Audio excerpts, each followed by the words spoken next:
Today is Wednesday, September 8th, 2021. Roland Martin Unfiltered, broadcasting live from Jubilee Hall here on the campus of Fisk University in Nashville, Tennessee. Coming up on today's show, NYPD investigating the death of actor Michael K. Williams. They want to know who sold him the deadly heroin that he apparently overdosed on Sunday. Also, opioids continue to be a significant problem in this country.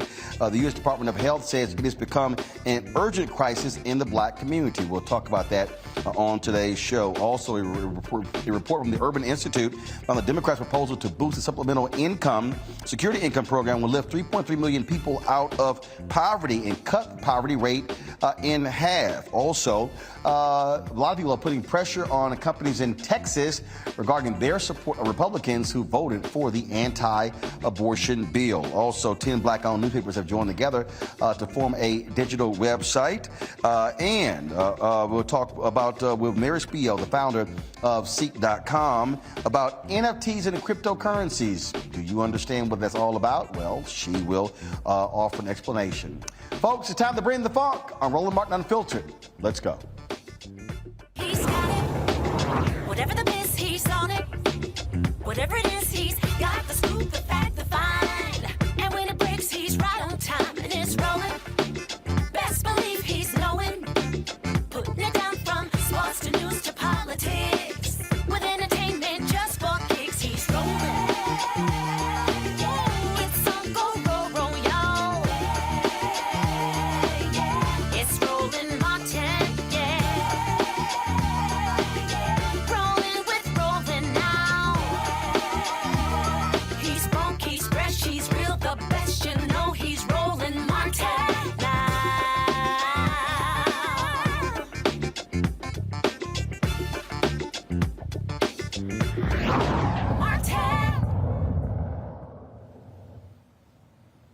In New York, the police are launching an investigation into the death of actor Michael K. Williams, who was found dead on Sunday in his Brooklyn apartment at the age of 54. They want to know who sold him the heroin that was found in the apartment. He died at his dining room table. The autopsy is yet to be performed on Williams, but they still want to know exactly what caused his untimely death. And again, the NYPD, they want to find the drug dealer who sold William the drugs. Now, keep in mind, of course, he had a long history of substance abuse. He openly talked about it, and many thought that he had actually beaten it, was on the path to recovery. But that was not the case. And again, dying at the age of 54 on Sunday of apparently a heroin overdose, waiting for the autopsy results. Autopsy is yet to be conducted.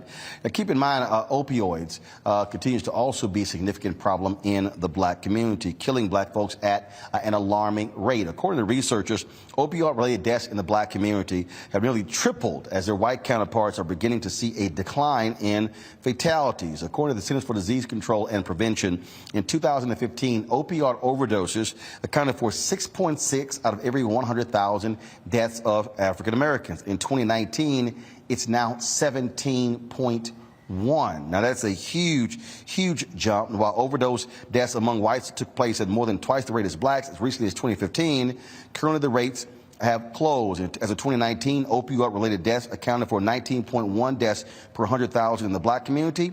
Overall, nearly 5,000 more black people died of an opioid overdose in 2019 than they did in 2015. This continues to be a significant issue. Keep in mind, when we talk about opioids, originally doctors were not prescribing African Americans opioids because they feared black folks were trying to get high. That's why I said racism actually helped black folks in that case. But we continue to see the opioid crisis and how it is taking the lives of more and more African Americans every single day. Adrienne Alexander Allen is the author of My Parents Have a Drug Problem. And we'll be talking to her in just a second. I do want to bring in also my panel today, A. Scott Bolden, former chair of the National Bar Association Political Action Committee. Amisha Cross is a Democratic strategist, political commentator, and also Reverend Jeff Carr, founder of the Infinity Fellowship here in Nashville. Last name might be familiar, y'all. Every Thursday, you see his brother, Dr. Greg Carr, here on Roland Martin Unfiltered. And so, Jeff, glad to have you on the show. We're going to go to the author in just a second, but let's talk about a combination of the death of Michael K. Williams, but also these opioid deaths. This is a significant issue, Amisha. And when you talk about, again, how you address it, initially, as I said, white folks are being prescribed opioids at a much higher rate than African Americans. Doctors were saying, white doctors were saying, oh no, black people are trying to get high. Now all of a sudden we're seeing the impact. Not only that, once people are on these opioids, now you have drugs that are laced with fentanyl, which is 100 times more potent than these opioids. And so we are seeing a significant problem. It was a major issue in the 2016 presidential campaign when all of a sudden white folks were saying, let's not throw our folks in jail, let's treat them, a far cry when crack cocaine ravaged black communities in the 1980s and 90s.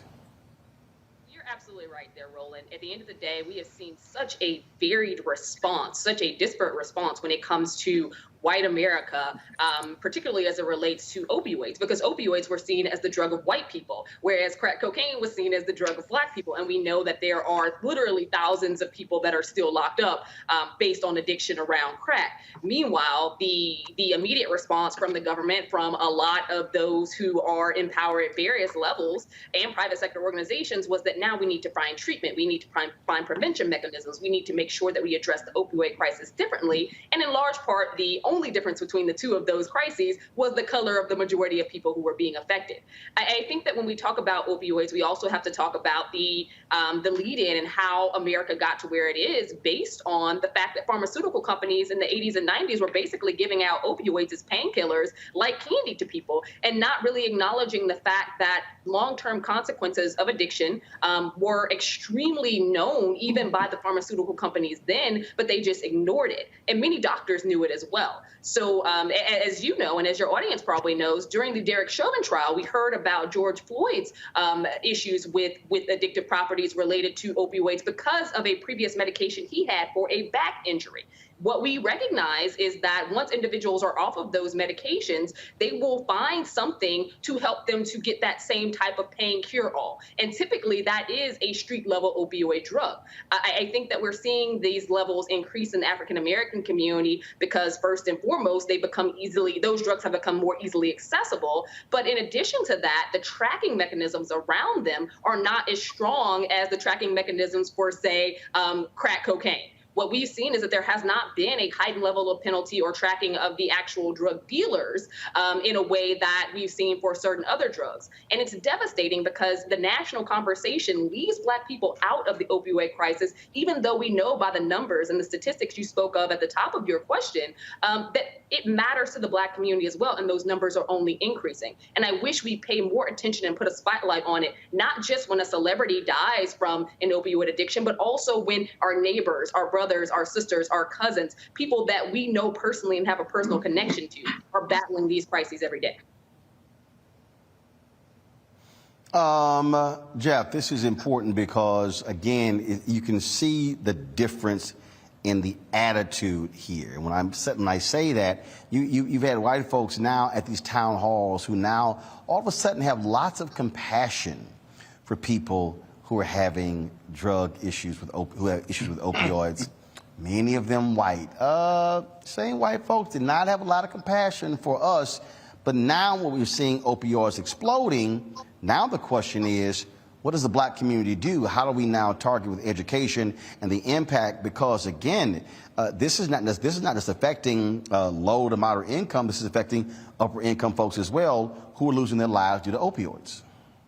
Sure, Roland. And again, man, it's great to be on. It's great to be on a great show with my brother. I hadn't seen you since the old days of the Round Table on NPR. So it's good to be on. Good to see you behind that Edward Havell painting of the Fifth Jubilee singers that centered Nashville as Music City. Not country music, but that music that was the soulful music of the Jubilee singers. To follow up what Amisha was saying, it's about priority. And one of the first things we have to do is we have to destigmatize what drug use is.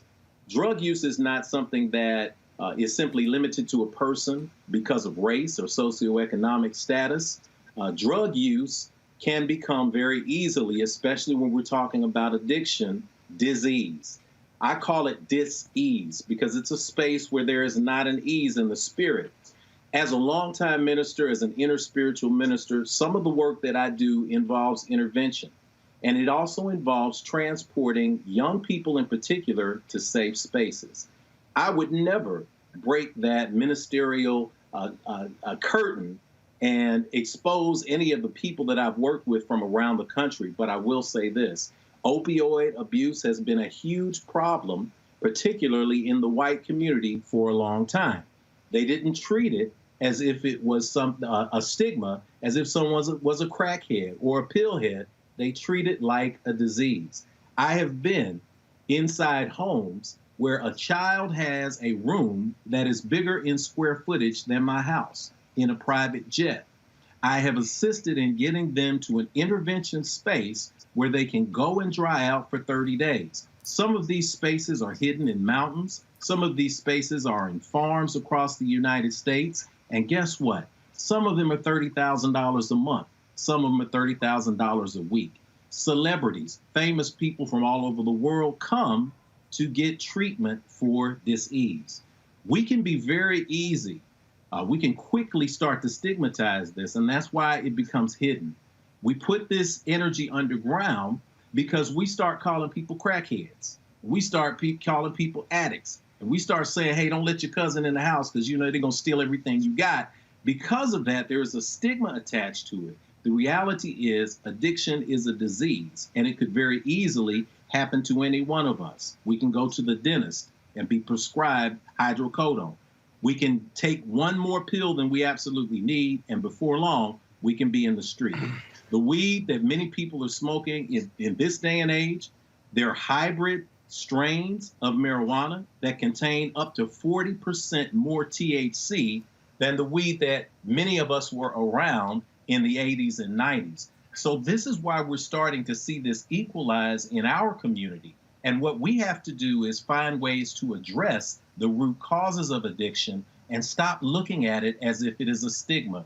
White people have seen this for a long time, and that's why they created treatment. We have to be in a position to do the same.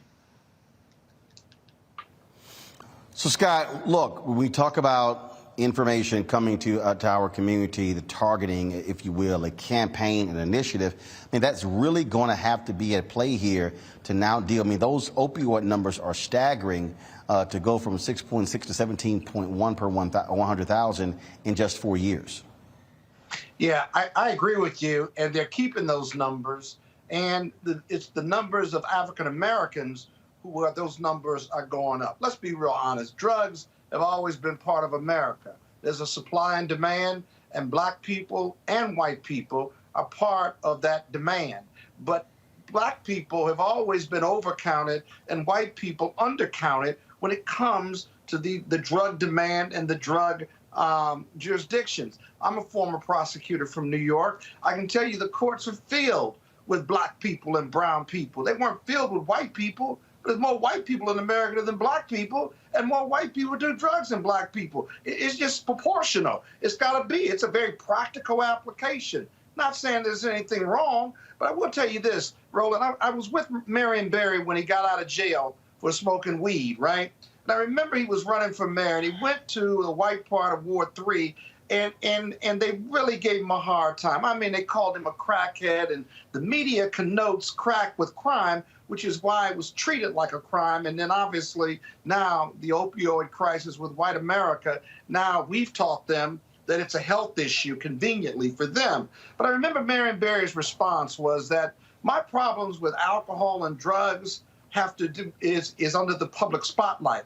Your problem with alcohol and drugs and your family's problems with alcohol and drugs, it's just not on the public spotlight. You're no different than me. You have someone in your family or you are addicted to drugs or alcohol. So don't judge me, if you will. And I got to tell you, he overcame that crowd of people that didn't look like him because he spoke from the heart. It is a national, it is an American problem. And so this isn't Democrat or Republican. It's got to be all of us in America. You reduce the demand, you put drug dealers out of business, the ones who are middlemen and the ones who are higher up. We just can't get rid of the demand. I want to go pull in my guest, author Adrienne Alexander Allen. Adrienne, glad to have you on the show. So obviously these are significant numbers. So the question now is, what is going to be the campaign to begin to teach and educate people about the dangers of opioids? How are we going to reach African Americans on this issue? Roland, first and foremost, thank you so much for having me. I'm excited to be here. It all speaks to education, as we said. But one of the main issues with education is that we aren't educating the masses. When it comes to dealing with addiction, opioid use, abuse, and all types of drugs, we are dealing with the addict first and not the family. We know that families are affected. We know that children are affected. So we need to do mass education when it comes to teaching people about the effects of opioid addiction. When it comes to these things, people act as if it doesn't matter, it doesn't happen. As you mentioned, they created this opioid epidemic in 2017 when in the 80s and 90s, like you said, we weren't getting that same attention with crack and everything, heroin that was affecting our communities. And, we see the characters that Michael K. Williams and others on The Wire play. Those are real life individuals that each and every one of us have come in contact with. And so we need to start educating more about the effects and the youth that are affected by drugs, because this also, we are missing a whole demographic of people. We aren't talking to the children who are growing up in these homes with addicted parents and addicted family members. We're talking to the addict, but we're not telling the children, listen, I know this is your life. This is what you were born into, but you need to learn that this does not have to be your reality going forward. And if we start touching these children, because as we see, each generation has become more enamored with drug use and making drugs popular. And so we need to teach them that when you die from drug use or drug abuse, you can't come back. You see your friends pass away, like that should be a learning and a teachable moment for you to understand that drug use is real and that you need to be better educated on the effects of drug use. This fentanyl that we're seeing now, when you see it, fentanyl, is lethal in small doses. You touch it and you can die, you can overdose. You don't even have to ingest it. So we have to use more education when it comes to drugs and drug use. One of the issues that you also have to deal with is the racism that was initially in all of this, where you had white doctors who were not prescribing African Americans opioids. But we also, though, have to have a real federal drug policy that is not one focusing on criminalization, but there's one that's focusing on treatment. Yeah. Yeah. I think that for me Adrian? personally, Yeah, go ahead. growing up in Baltimore, we saw the methadone clinics. We saw, quote unquote junkies. We saw them using a drug to counter the effects of other drug use. And so when you use methadone, I've seen so many stories of children who died from overdosing from methadone, which was supposed to have been a treatment. And so we have to find other ways, and it needs to be a full body treatment, right? Like it has to be emotional, mental, physical. It needs to be every aspect taken into consideration when it comes to treatment options for these people. So now, again, when we look at one of these reports, and we saw so much attention that was being focused on the Republican presidential candidates. Trump talked about how he was going to fix the problem. You had Chris Christie talking about this thing as well. So Adrian, now the question is, are we going to see more public officials talking about this, providing the funding needed to ensure that we're creating the kind of public service campaigns targeting African Americans, again, Black-specific programs that we understand to reach our people on this very critical issue?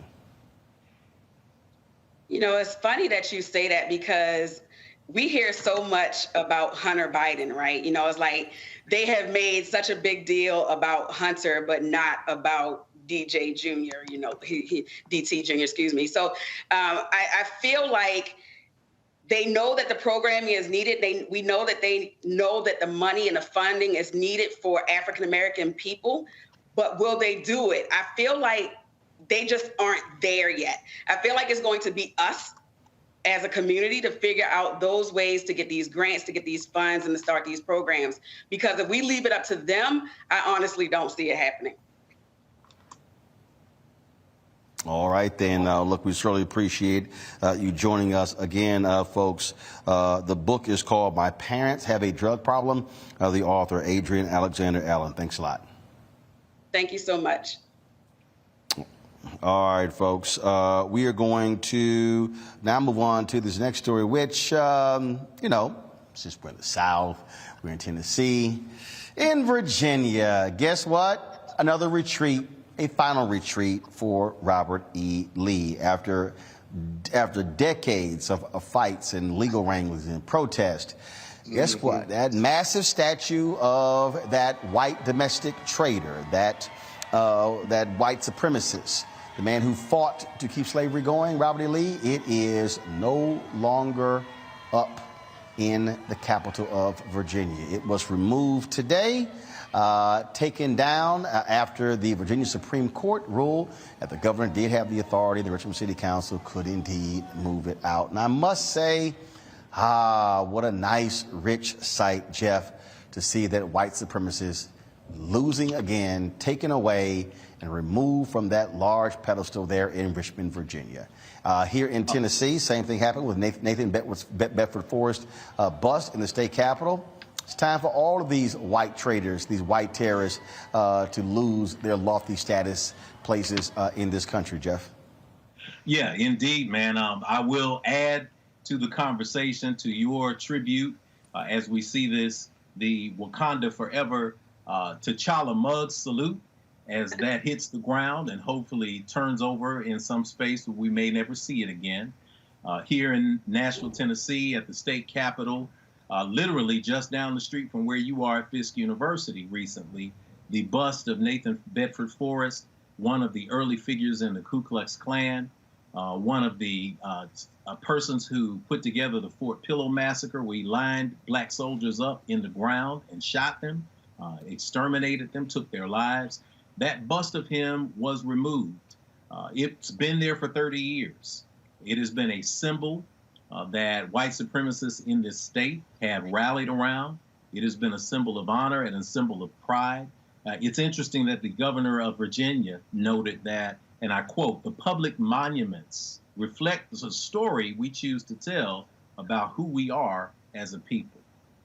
When it comes to monuments, particularly here in my home city of Nashville, Tennessee, I reflect on the bust of Nathan Bedford Forrest, and I think about all the protests that came about as a result of this bust.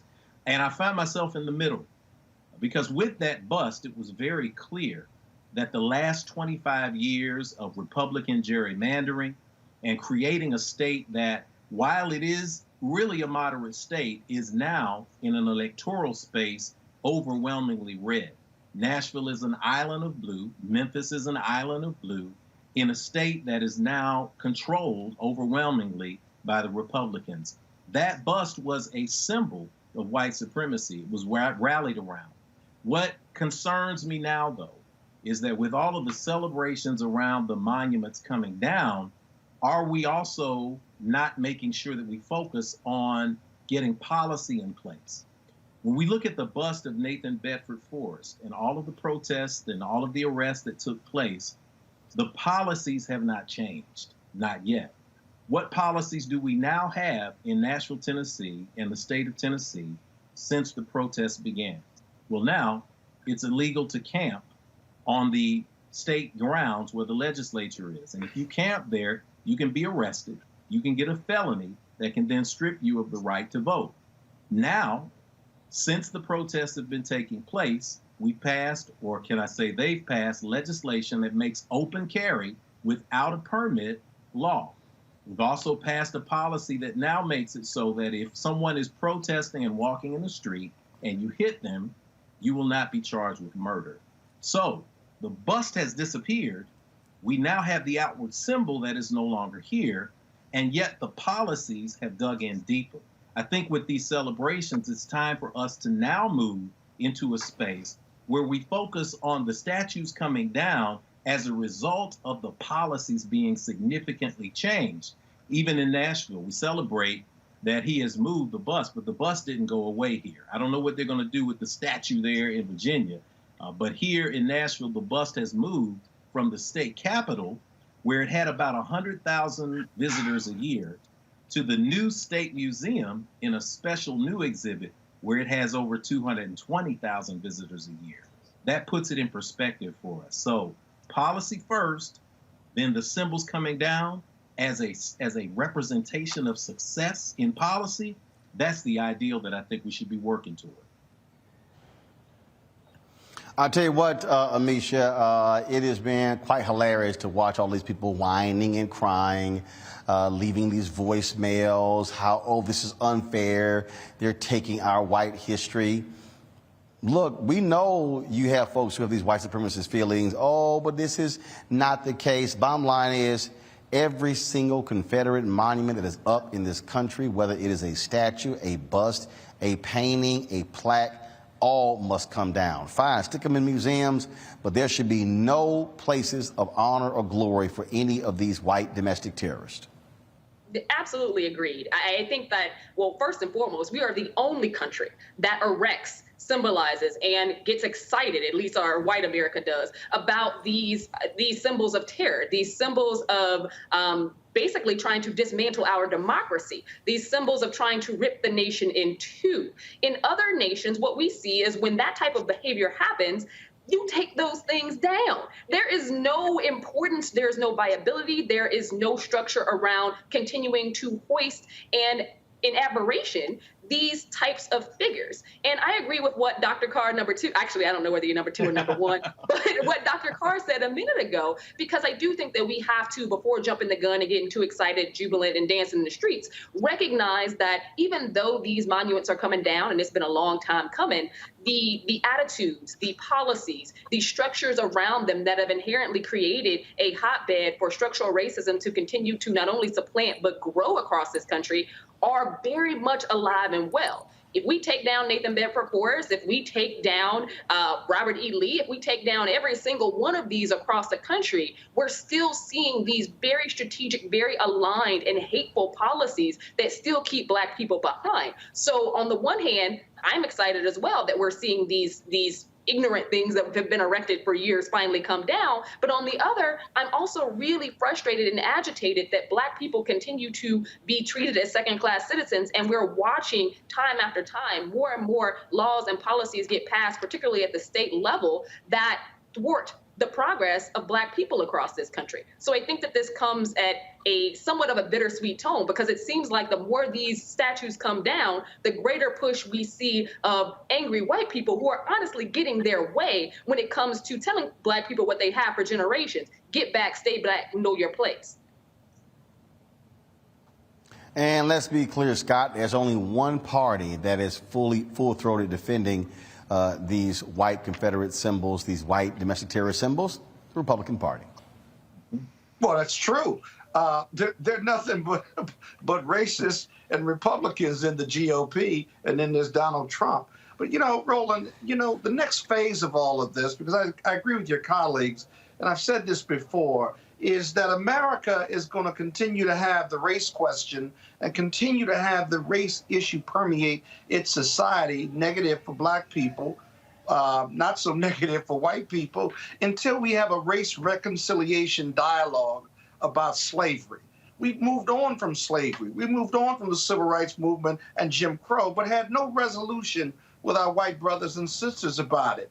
They don't want to talk about it anymore. And many Black people are afraid to engage in that discussion because they're embarrassed. But we've got to have those discussions, because otherwise we just keep putting a Band-Aid on it, and it's really not going away. Even when we become the majority in this country in 2043 or 2045, the race issue will still be a problem. That's what the big GOP fight and white people believing their white history is being taken from them. This issue of white privilege that they did not earn, but they believe by racial reckoning they're losing something by giving up their white privilege. This needs to be resolved, and we're only going to resolve it through race reconciliation discussions with all of us in this country. You have to be fearless about it. These are difficult discussions, but our leadership in this country, Black, white, Democrat, Republican, are terrified of having it. But it's the only thing, at least the first big step, to race reconciliation and resolution in this country. But we don't have the courage to have it, so we will continue to struggle with it. All right, folks, got to go to a break. When we come back, more of Roland Martin Unfiltered, broadcasting live here from Jubilee Hall, the campus of Fisk University in Nashville, Tennessee. We'll be right back. I believe that people our age have lost the ability to focus the discipline on the art of organizing. The challenges, there's so many of them and they're complex, and we need to be moving to address them. But I'm able to say, watch out, Tiffany, I know this road. That is so freaking dope.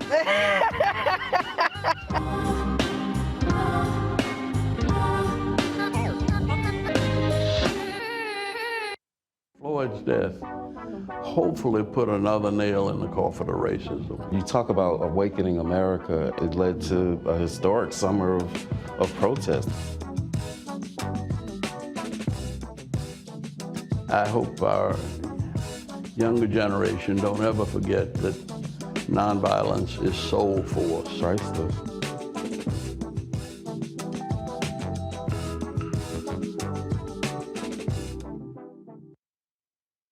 I'm Chrisette Michelle. Hi, I'm Chaley Rose, and you're watching Roland Martin Unfiltered.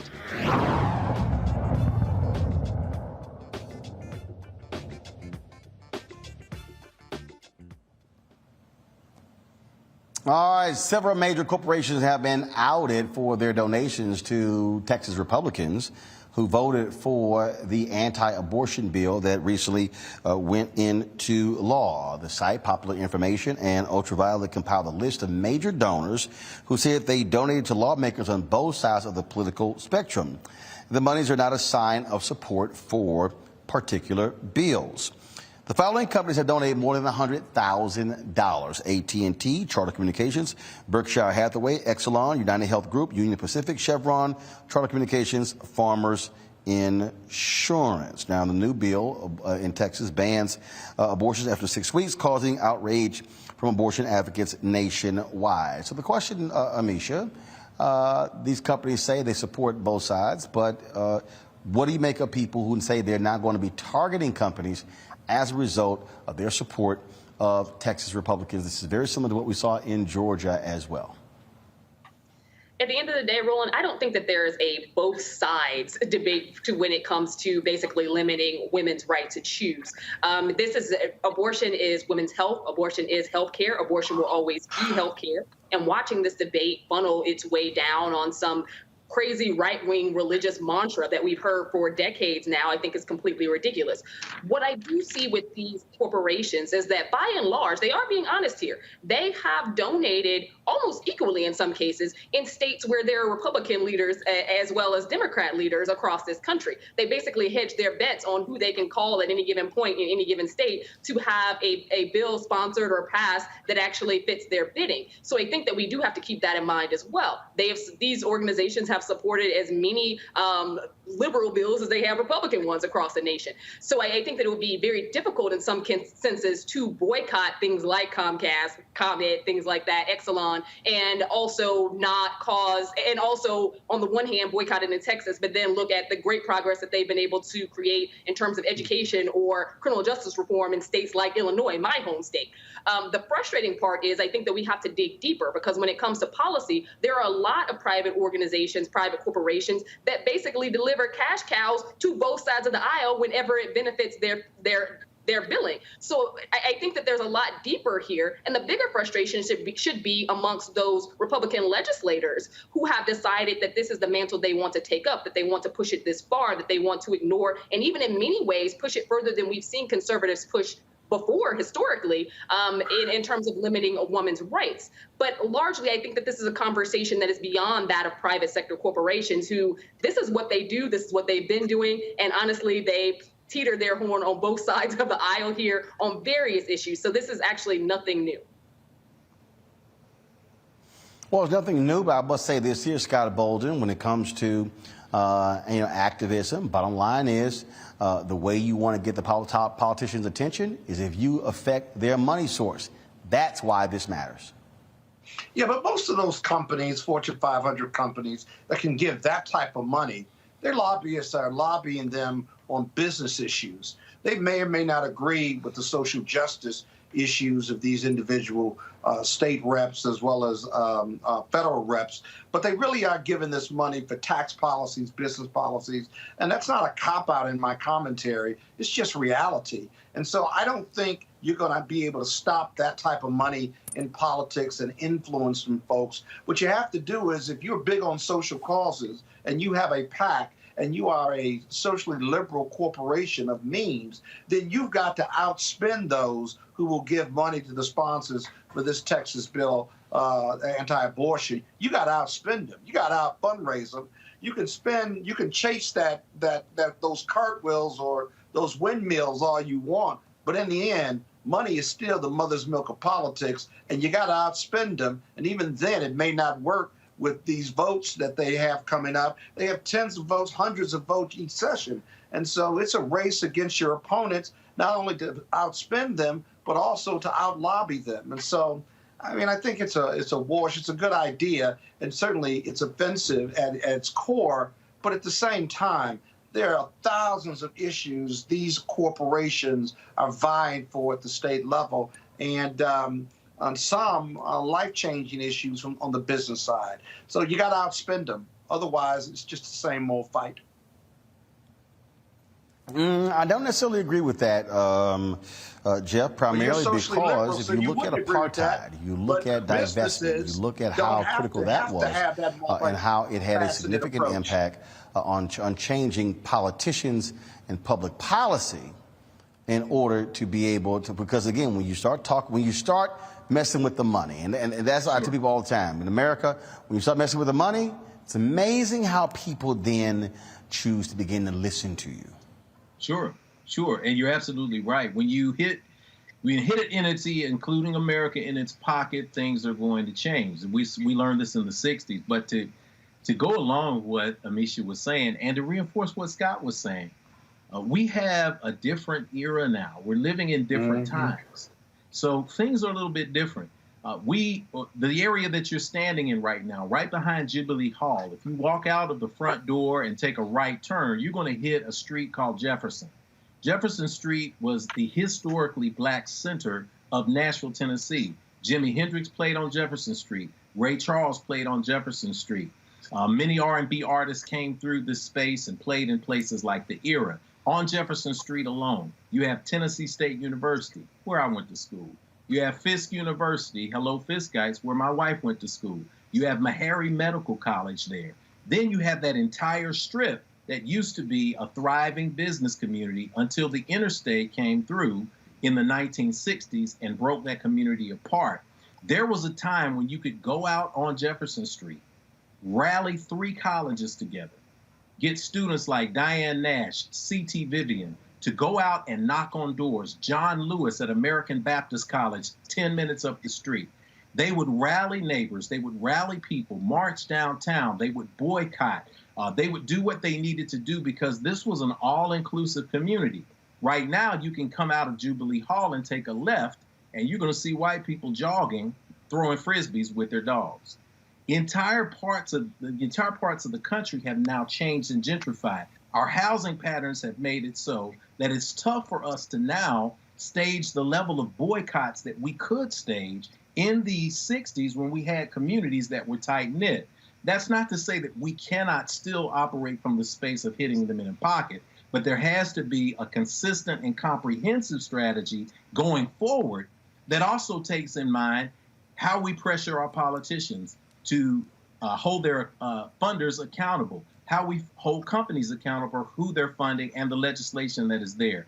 Every single person, every single corporate entity, every single organization that's a nonprofit out there is operating from one principle, and that is self-interest.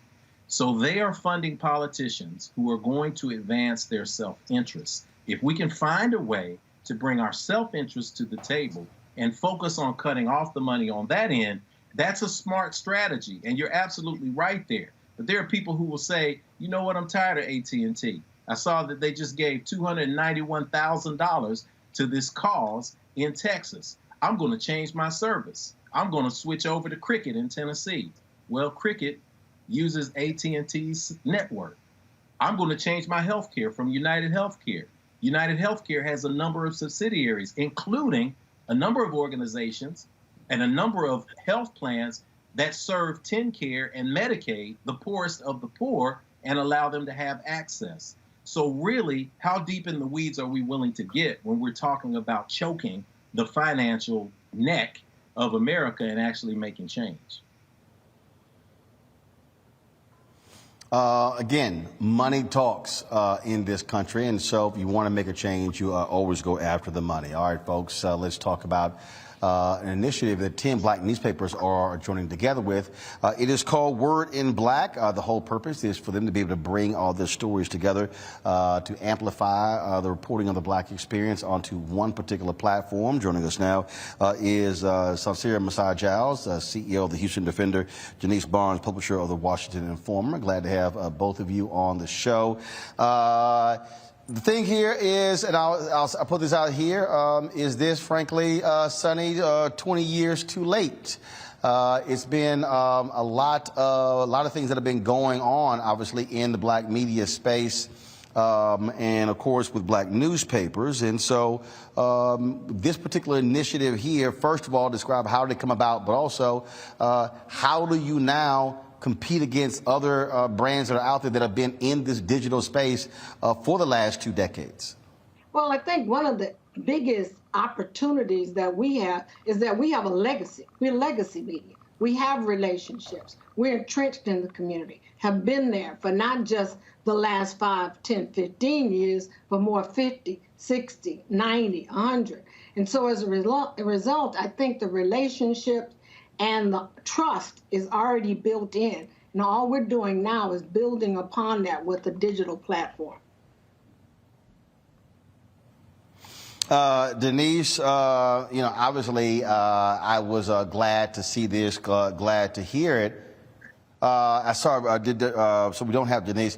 So, Sonny, obviously, I was glad to see this, glad to hear it. 3 of these 10 papers I've actually run, and man, I wish a lot of these black newspapers had listened to brothers like me a long time ago, and I think for a lot of people the same thing. Black newspapers were going through what mainstream newspapers were going to.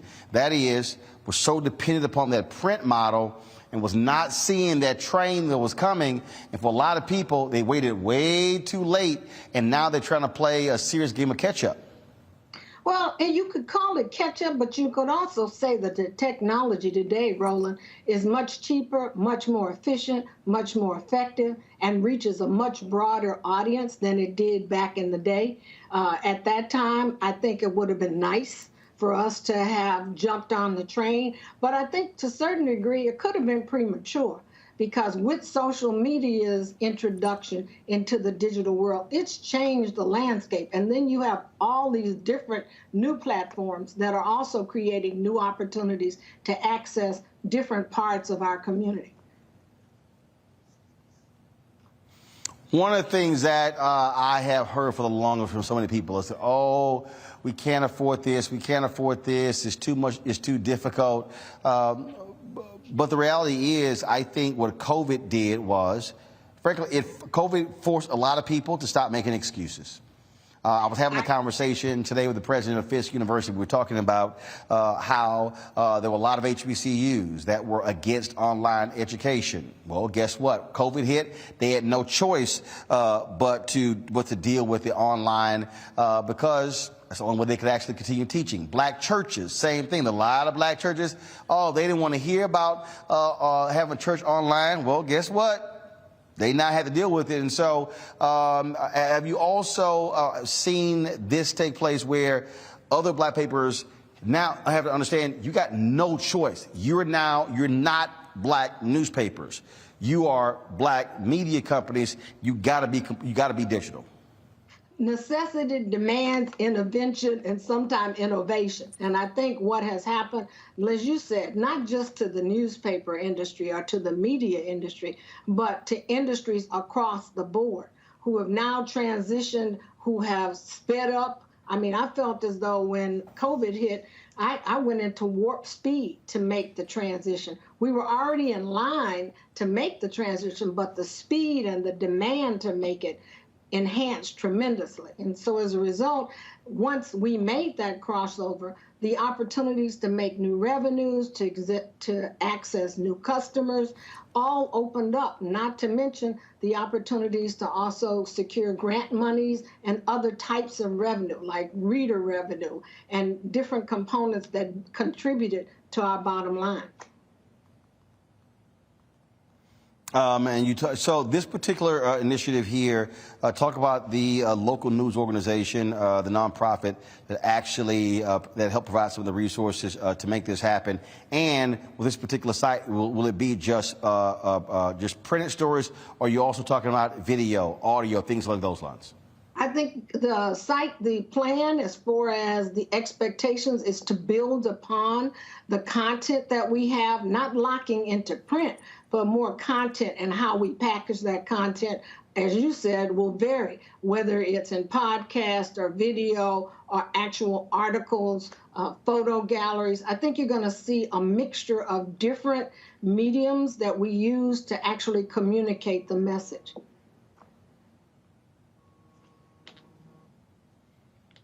Let's see, got questions from our panelists. First off, Amisha, what is your question for Saucere Messiah Giles of the Houston Defender?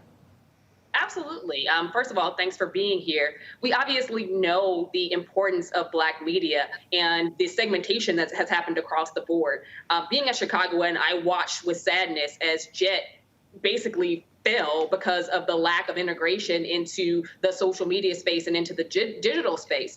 To what ends has the work that you've done or looking towards the future actually helped to move some of these very legacy-based Black media into this new era and created an audience for them in particular, because a lot are still kind of struggling in terms of how to envelope themselves in the digital media space?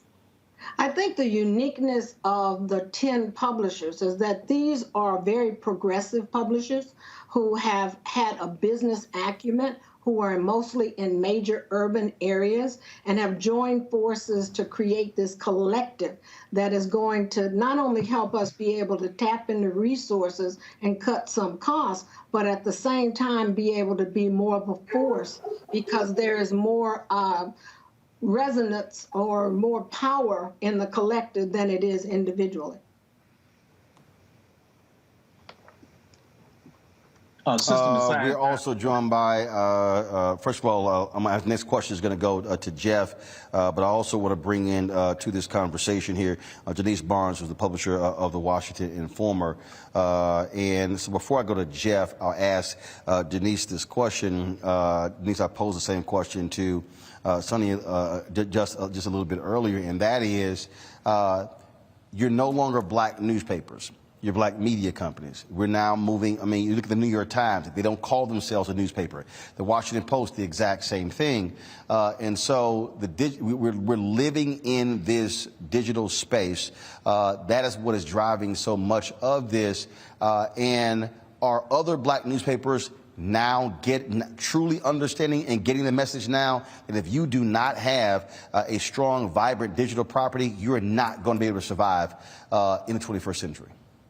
Yeah, I want to say, and I really love your shirt there, Roland, because with your background, what you're wearing, I just want to say to that statement, hallelujah, because yeah, I think a lot of our Black publications are very, very focused now on understanding this evolution or revolution that we are involved in, and I think they're getting it. It's still slow. You have to understand, this transition into the digital space is not cheap, and it comes with the skills that many of our publishers don't have. So that fear still exists. But the point is that those of us, and I think Sonny said it really well, that the collaboration is what helps each one of us to reach one of us, to bring each other forward. And so it makes we're not afraid of talking to each other about what we don't know and to help each other with what we do know. So collaboration is the key, and it's the force that is bringing us into the digital age. Question, Jeff, for Denise and Sonny. Go. Sure. And Sister Barnes, Sister Messiah, I love the name, Messiah Giles, powerful. I speak things into existence, and I'm very, very, very focused on that. The law of attraction is real. So you are absolutely being a part of some messianic energy that is needed in this space today, especially from Black media. And Brother Roland knows, having worked at the Chicago Defender, I know, having run a newspaper called The Third Eye here in Nashville in the 1990s. I know from being positioned now at the Infinity Center, 3 doors down the street from the home of Rosetta Miller Perry, the publisher of the Tennessee Tribune, a longtime newspaper here in Nashville. The challenges that you face, the challenges that we all face in trying to tell our stories. One of the biggest challenges that puts us in this kind of difficult conversation, and that is, how do you pay for it? How do you make sure that you can have the life that major mainstream media organizations have when you're in a space where you have to pay for digital content, you have to pay for writers, you ideally want to pay salaries for good people who go out there, and many times you have to lean on mainstream companies to provide those resources. How do you deal with that going forward, balancing out needing financial support and wanting to get to a place where we can truly be independent? Denise, you want to take that, or you want me to go ahead and start? I'll start off because I think Sonny said it. We have looked at different revenue streams. We have always been supported on dependent upon ad dollars. And I don't want to say that we aren't still dependent upon ad dollars. Ad revenue is what makes the car run. But at the same time, we have also found that there are other sources of revenue out there that help us, and that revenue sometimes comes in the form of grants, which allow us to hire and pay for staff in specialized areas that we, heretofore hadn't been able to afford. And then also reader revenue. I mean, now we don't have to be a nonprofit organization per se in our individual publications for people who once subscribed to a newspaper in print to continue to subscribe to us on a digital platform. And every person that gives $1, $2, it's up to you how much you want to give, to support Black journalism. And it's been sort of a phenomenal experience to see how our community supports us in the work that we do. And they want to see us to continue to survive.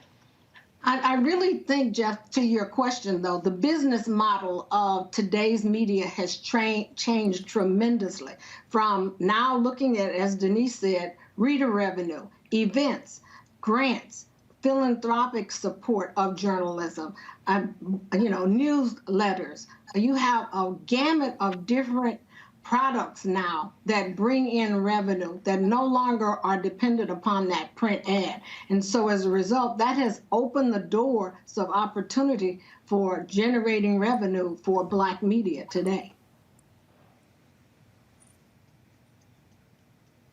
Next question goes to Scott Bolden. Scott? Let me just say hello to my NMPA colleagues. Congratulations on the Black Word. My question is, this is an awesome platform and a way to get around not only the cost, but the mindset of so many of our community-based, Black-based newspapers. Do you see other similar partnerships coming together with other Black community-based newspapers, or even the 10 papers in the Black Word expanding, if you will, if this model is really the answer that both of you all talked about in your comments earlier? I think when Word in Black was originally founded, and understand that we are just getting to a year old, so this is relatively new. But when you consider what's been accomplished, our expectation is to be able to grow and to invite others in. But first, we have to get our own foundation strong enough to be able to stand on its own feet before we can enter into any kinds of agreements to welcome others into the fold. I just want to add too, Scott, that, as my daddy used to say, there's nothing new under the sun. And, this is an interesting... He said it with force, too. But, you know, I mean, this collaboration is what brought those publishers together many years ago when they established the National Newspaper Publishers Association. It was a similar reason for bringing Black newspaper publishers together. And even in regions or in cities across the country, there are Black newspaper publishers that still collaborate. They always have done that. I mean, and so this is not a new. What makes this new are the platforms that we're now. I mean, as Roland asked, you know, we understand that and have adopted the fact that we are looking at digital first, and so that's what makes this new. But otherwise, collaboration has always existed among the Black press. I think the other thing that makes the business model different is that the association, or NNPA, is a trade association versus this being a business operation. So. Yep. Well, I can see many of the members in NNPA looking at this model, asking lots of questions about it, and then possibly forming even a different joint venture to try to make this thing work. Because, as you all know, we've talked about this for years, but the affordability and in some cases the mindset, you had uneven interest in it. And so this is really powerful for me as someone who's been supporting and active in the NNPA for several years. I think it's a landmark piece, and I think it will spur other joint ventures or collaboration efforts, given the multiplicity of social media platforms that are out there right now, as you said, Sonny. So congratulations. Let's make it work, as we say. What you also obviously are dealing with, you're dealing with the reality you got to compete with content, and that is you don't have any daily Black newspapers. You're doing weeklies, and so when you talk about aggregating content together, you can certainly drive more content when you have 10 papers who are combining their resources, and so that's certainly what is important. And again, we're also seeing the shift, if you will, the dollars that are moving from your traditional television linear, radio linear, traditional display in print, moving to the digital side as well. But where, and this is the key, and I'll ask both of you this, last question for you, is having a site is one thing. For us, having an app is one thing, but also it's building the scale, because now when you start talking about to those advertisers, they're going to want to see metrics. Same thing, of course, which is a lot different when you talk about readership and circulation. And so what is the marketing plan, if you will, to be able to expand that footprint, to build capacity, to build the scale, to build those numbers and the metrics to satisfy those advertisers? I think the analytics are going to play a major role because that's what clients want today. And with digital, it's much easier to track the analytics than it was before with newsprint. I think that the direction and the marketing of Word in Black right now is to use initially the newsletter product to push the information out to those. And by the way, we welcome people to go to wordinblack.com and please sign up for that newsletter to actually experience the Word in Black. And also, if possible, support the Word in Black with a donation, because part of that marketing you talked about, Roland, involves pushing the information out and delivering the information to people in their email boxes, or to be able to get their support to donate this cause that we put together as a collaborative. And I would just add, I think I'm glad Sonny got a chance to do the pitch for us, because that's really important. I mean, it supports us. And when you get there, you'll get a chance to see all the individual newspapers. But, you know, Roland, you have really set the example in a lot of ways of what are the things that we as publishers should have been doing and are beginning to do now. Social media is also key.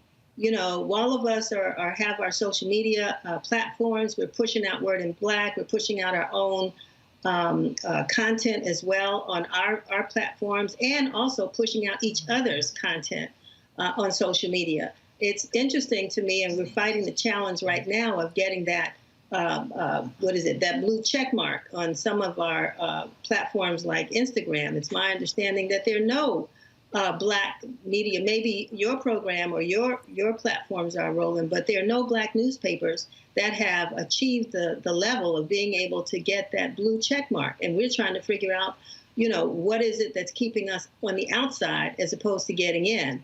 So, we have our challenges and we're learning it along the way.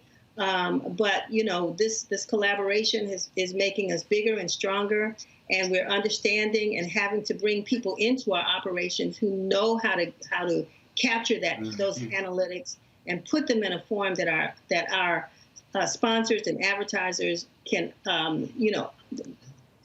accept. That's the issue. Can accept as valuable proof of our own value. So it's a challenge, but thanks to Word in Black, I think we're breaking down some of those walls. All right, then. Denise Barnes, Senator Messiah Giles, we certainly appreciate it. Thanks a bunch. The site is called wordinblack.com. Thanks a bunch, folks. Hey, Robert, good luck on your show. I'm looking forward to the TV station. Power to your brother. Once again, you're stepping out courageously, taking on a new venture and showing people that there is opportunity as you go to the next level. Congratulations on that. Yeah. I appreciate it. Thank you so very much. Thanks a lot. Folks, the reason this was a timely conversation, because literally my first lecture today here at Fisk University dealt with the issue of the past, present, and future of Black-owned media.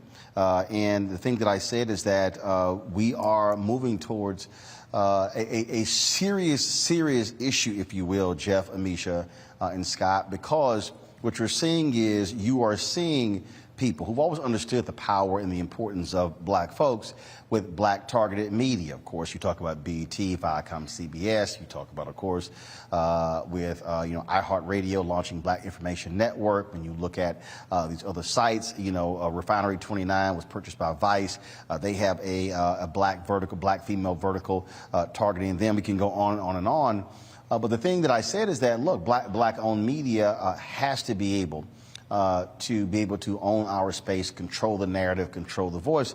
Otherwise, we're going to be asking somebody else permission to tell our story. And Jeff, that is very, very dangerous. It's very dangerous because when you have to ask someone else to tell your story, they are then determining whether or not the story even gets told. And then they assign who tells the story and how the story is told. And so one of the things that I said to the students that were assembled here, I said, you have to understand where you move your eyeballs, the money follows. And so they also have to be cognizant of these things as well, because it's very easy for people to get caught up and they say, well, sure, yeah, you got Black media out there, but the bottom line is, if your eyeballs are on MSNBC, on CNN, they're not on Roland Martin Unfiltered. If your eyeballs are on Complex and not on Black Star Network, but what's going to happen is those same companies are going to use the metrics against us and say, eyeballs are over there, not with you. Our money is going over there. Exactly. And there's a long history in this. We see this happening in industry. We see it happening in social media. When we make a platform popular, those who have the capacity and the resources to actually build out that model, they immediately jump on it. Right? What we're seeing in Nashville is something similar on a church level. We're seeing Black empowerment. We're seeing our music now taking off in a number of ways. Large white evangelical organizations, including the Southern Baptist Church, in a way that many people would never think about, are now starting to plant churches in Black neighborhoods. And they will come in and they will pay Black pastors and scholars in residence tons of money to come into Black neighborhoods and to draw people in with the kind of talk, with the kind of walk, with the kind of look that is now becoming popular in the industry, so to speak. But there's little to no freedom there, because these are not independent organizations. The minute that organization gets too big or too Black, the resources can be withdrawn. It's the same with media. This is why it's important that what you've done with Roland Martin Unfiltered, what you're doing with Black Star, what we're seeing with Black World, we're seeing independent organizations moving forward and saying, we are going to tell our own story. As you probably know, because my brother tells a million stories from our personal upbringing, but I had a granddaddy on my mama's side and he was fiercely independent. And I don't know if city folk know what a lighter is, but a lighter is the middle of a pine tree, and it's got all the sap in it, and it's something they use for kindling. Well, my grandfather, who worked for the railroad when he was 13 years old, was told when he was a grown man that he had to move his entire family from his land in Alabama. He said, no, I'm not going to do that because I am independent. They said, we'll take your job from you. He said, I will shoe horses. I will fix engines if I need to. I will fix wagons and grow my own food. His saying was, and I'm not going to defile the airwaves with his bright language, but he said, I will walk these back roads naked and eat feces from a flat lighter spoon before I allow a white man to tell me what to do. That fierce independence is the same spirit that you saw in an Ida B. Wells. It's the same spirit that you saw in independent Black media. It is a powerful vibration that draws people to it because it is authentic and it is real. It's the same energy that you're drawing with the work that you're doing in a space that many people thought would fail because you didn't have the big monster of CNN behind you anymore. At this crossroads, at this intersection, it's important that we continue to jump on that, to continue to funnel that authenticity into self-empowerment. Because as you said, if not, we will see what is happening now. Major white organizations seeing the attention that is now coming from smart, intelligent, brilliant, funny, creative Black media, and they say, how can we mimic this? We as viewers, those of you who are viewing this program, do not take the bait, because when you do take the bait, you end up harming independent Black media, and we're not going to do it this time around. And that's why, again, it is a state of consciousness, Amisha, and a mindfulness. You look at the app Clubhouse, debuted last year, zoomed to about a $4 billion valuation. Black folks made that possible. Yet Isaac Hayes III has launched an app called Fanbase, which actually allows for content creators to actually get paid from their fans. And it has been steadily building, but it's not blowing up that way. Do they have audio rooms, same as Clubhouse? Yep. Can you post photos and videos like Instagram? Yep. Black owned. Yet what happens is we have a fundamental problem, and when I say a state of mind, it's a fundamental problem because whether people want to admit it or not, there's a problem with white validation in the minds of Black people. There's a problem when you have Black folks who have this belief, well, oh, you know what, that's not the same quality, so therefore it's different. Well, guess what? There were early bugs in Twitter and Facebook. Like any other app, those things happen. And so I have long said that there has to be a massive reprogramming of Black America when it comes to understanding why our media matters and why our voices matter. Because if we don't, we will be in a situation, and we're seeing it right now. We're seeing it right now. You saw it in New York, where you had these Black radio stations that were owned by Percy Sutton's company. Then he dies, family loses control of these stations. They sell it, boom, they flip the formats to a sports talk radio. And Black people are like, oh my God, what'd you do to our station? No, it's not our station, because they now own them. That's exactly. Right. I think that part of this is a mesmerization that Black people often have with things that are not owned by us, sometimes a confusion because it says Black in the title, or they may have some Black programming, that the assumption is that, well, Black people basically designed this from the ground up and this is the fruits of that labor. When in many cases, we see a lot of white-owned media organizations putting Black faces on their white material. And we know that the stories are told from a different lens. We know that the clearance to even tell certain stories goes through various levers that change how that story is actually even viewed by our audiences. With that being said, I think that for individuals like you, Roland, who have been talking about this for such a long time, and kudos to you for doing it, even during your time at CNN and working with other media, you have always been someone who's been on the forefront when it comes to Black-owned media and ensuring that your voice was heard there and that you were elevating them in that sense, and also talking about your own personal start. I think that oftentimes when we see Black people who have taken off at places like MSN, like CNN, like our ABCs, NBCs, and what have you, even if they got started in local Black media or Black media specifically in some of our major cities, the minute that they get signed to a large cable news outlet, they forget all about this Black media that actually helped to create them and make them who they are. I think that at this point, the understanding has to be that there are so many creators in our community who are really driving the conversation when it comes to news, when it comes to politics, when it comes to social entrepreneurship and engagement. And a lot of those stories are literally being swiped by some of our major media, and we're seeing it on a regular basis. It's not just with those kids who are creating TikTok dances and then seeing it repurposed by white folks. We're also seeing a lot of Black media be repurposed by white organizations.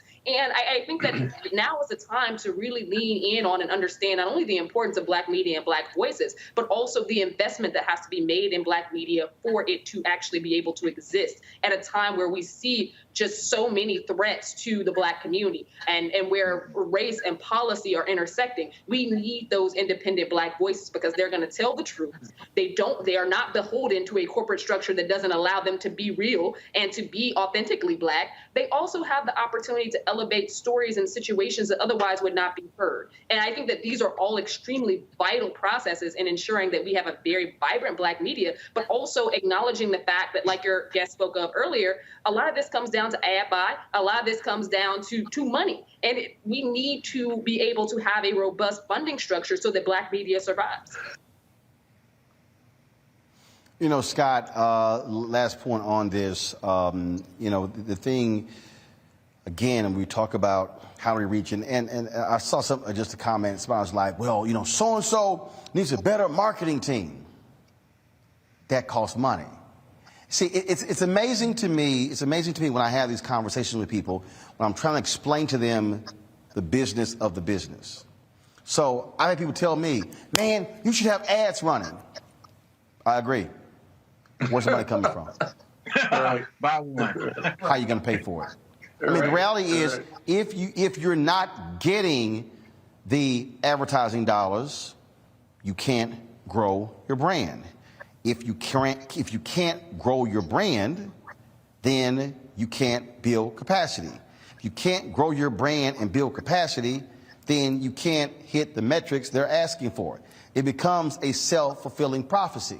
That's the thing that people don't seem to understand. And it is as if, again, as somebody like me, who I've been in this business since I was 14 years old, only thing I've done for the last 38 years. So I say the simpletons do understand there are things that we cannot do by virtue of not having those resources. And again, if folks then send their eyeballs elsewhere, what's then going to happen is that those other companies are going to benefit from that. So when folks are retweeting stories from mainstream media, all they're doing is increasing the value of those mainstream media outlets, as opposed to who gets a level of attention. I mean, I'll give you a perfect example.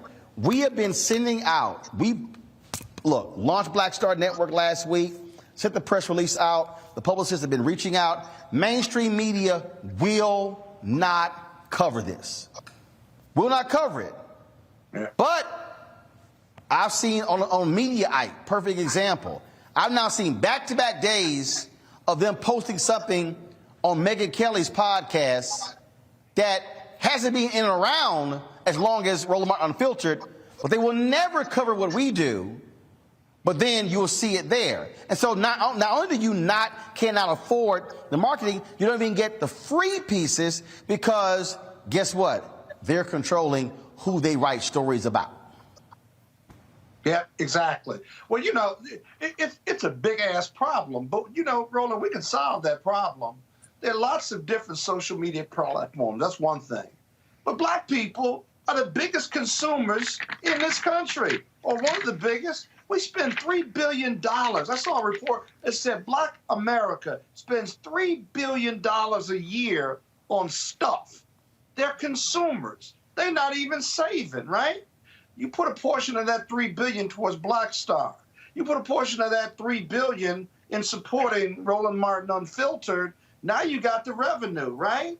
Because what happens otherwise is that the majority companies, they let us, the black media companies, compete for crumbs then, right? Look at the government. Government spends about 5% on black media, and they have $1 billion budget. You talk about it all the time.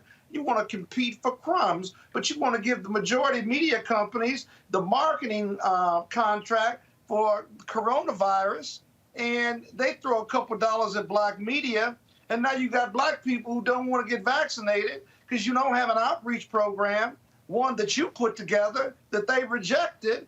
And so now you have the black community suffering and going through all of these stories about not trusting the source and what have you. And then you only got 50% of America vaccinated. It has ramifications beyond just support black media. But again, $3 billion. We don't have a black news program on cable or on any of the networks. And our Hispanic brothers and sisters I think have 3 networks that they have morning news programs on. And so the juxtaposition is rooted in hypocrisy, right? We got $3 billion, but we don't invest in ourselves. You got people calling you and texting you and doing social media to you about, well, you ain't got no real show, because you ain't on the network or you ain't on cable, but you're a trailblazer in social media and this digital platform, which is really, to be honest with you, the next big thing. It's the big thing now, and you're going to see more of these programs coming your way. And so black people got to be educated, but they got to be committed to their communities and committed to black people, because nobody's going to save us but us for us. And that's not changing, whether it's 2021 or 1970. And just we got to be enlightened and see the picture and see the journey and see the pathway, don't we? Our people as a collective have got to see it and say, we can do this. We don't have to rely on majority white media. We don't have to rely on anybody that doesn't look like us if we got $3 billion to spend. It's a bottom line proposition, and it never stops being that. Absolutely, folks. If you want to support what we do here, Roland Martin Unfiltered, please join our Bring the Funk fan club, where every dollar you give goes to support this show. You can do so via Cash App, $RM Unfiltered, PayPal.me/R Martin Unfiltered, Venmo.com/RM Unfiltered, and then of course Zelle is Roland@RolandSMartin.com, Roland@RolandMartinUnfiltered.com, and even though these other media reporters have ignored this, you can also download our app, Black Star Network. We are available on Apple phones, Android phones, but also Apple TV, Amazon Fire Stick, Roku, Samsung, Xbox as well. Folks, all those particular platforms we'll be announcing in the coming weeks, additional shows that we're going to have on the network as well. You can see my exclusive interview with civil rights attorney Fred Gray, of course, who was the lawyer for Rosa Parks, Claudia Colvin, Dr. King, and so many others. And so here's a piece, folks. You're not going to be able to see that interview. I'm purposely not streaming it on YouTube or Facebook or Twitter or Instagram. You can only see that interview on Black Star Network. I've heard people talk about why Claudia Colvin, why she did not, her story did not become the major story. Instead, it was Rosa Parks. Well, Fred Gray explains that. He was the attorney for Claudia as well as Rosa Parks. So download Black Star Network, again, all those different platforms. And so we've had thousands so far. Our target goal, folks, by December 1st, we want to have 50,000 downloads. And so let's hit that goal. Y'all are watching this show. You've got people watching us on YouTube right now. You can watch the show on Black Star Network as well. And so, again, we've got some other great things that are coming, some other exclusive content. And so you definitely want to check that out. All right, going to a break. We come back. We'll talk about NFTs, cryptocurrency, with Mary Spio, the founder of CEEK.com, a black virtual reality company, right here on Roland Martin Unfiltered in just a moment.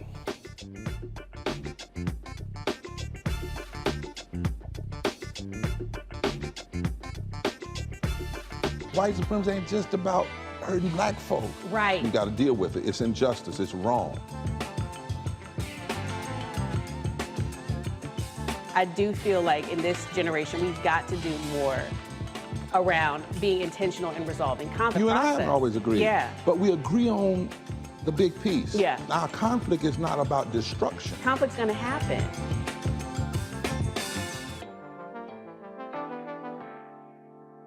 Till's murder, we saw struggle for civil rights as something grown-ups did. I feel that the generations before us have offered a lot of instruction. Organizing is really one of the only things that gives me the sanity and makes me feel purposeful. When Emmett Till was murdered, yeah, that's what attracted our attention. I'm Bill Duke. This is Diala Riddle, and you're watching Roland Martin, Unfiltered. Stay woke.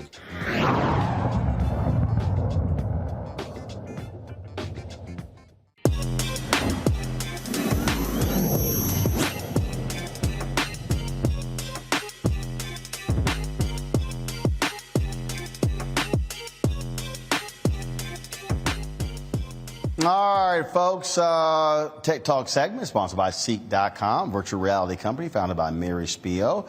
Mary Jones joins us right now. Mary, glad to have you back on the show. All right, we keep hearing about these NFTs and cryptocurrency. All right, first of all, let's start with NFTs.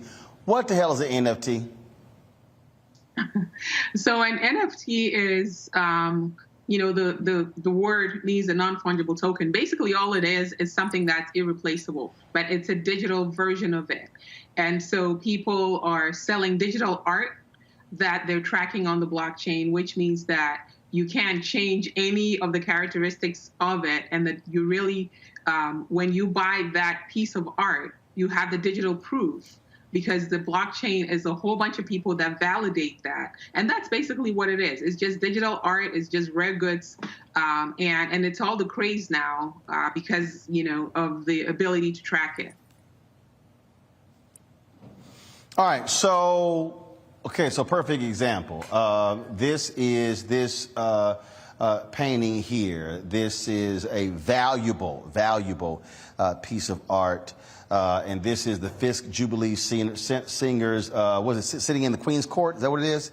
Queen Victoria's Court. Okay, so, again, folks would love to get their hands on this. And so how would this work for an NFT? So how would that actually work?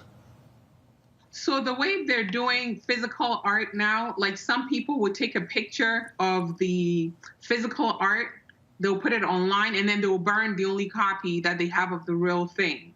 So now it becomes available in the digital world, and you can sell it, and then you can just continue to sell it. But you really can track that this is the only copy that you have of that digital art, and that's basically what it is. Okay, so and we're seeing people sell stuff and as NFTs, and could it be anything? Because so here's the thing with art.